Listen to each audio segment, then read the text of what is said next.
Do you ever use property managers that have their own properties, like that maybe own their own apartments, or they can Yeah, be? we have a couple of times they're owners, so they have their own properties. Yes, it's pretty rare, but there are some of them out there that do that. Yes. Okay, I just thought that might have they might have a little bit different mindset if they would treat it like they would their own. In one case, yes. In another case, no. As a matter of fact, in one property that one of my students owned down in Abilene, he kept getting these really weird expenses.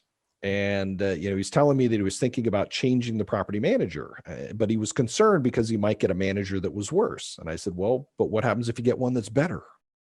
And speaking of bad, why do you not like this one? He goes, well, she keeps charging me for things that aren't on the property. And I said, well, how do you know? Give me an example.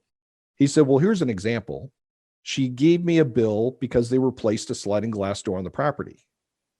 I said, okay, what's the problem with that? He goes, we don't have any sliding glass doors.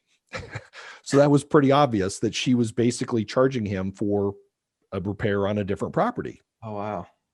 Well, he didn't find this out until he fired her because he was trying to get her to, he wanted to expand in Abilene. So he wanted her to go out and find out, tell him who the owners were of these other surrounding apartment buildings because he wanted to start making them offers. And she came back at one point and said, oh, yeah, well, either she couldn't figure out who owned it or she contacted them. They weren't interested in selling. He's like, okay, that's fine. Well, then finally 2 years in, he gets upset with her, gets rid of her, brings in somebody new, goes to the new manager.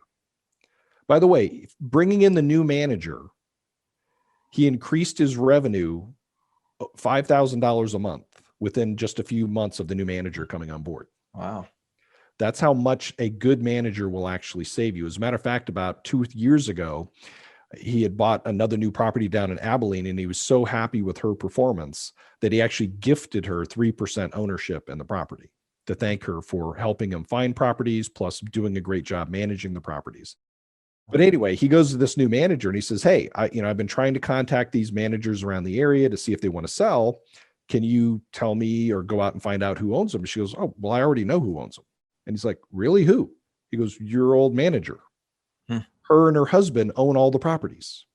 Wow. Like, that now explains why he was getting these charges for the sliding glass doors, because she was putting, and why their income went up $5,000 a month, because she was putting a lot of her repairs for her properties on his budget.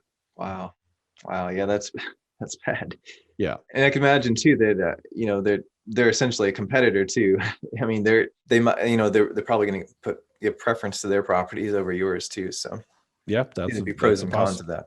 That's a possibility that you need to take into consideration. So, Yeah. but that the new manager, actually, she also owns some of her own properties, and she's been great. He loves her, and that's why he gifted her 3%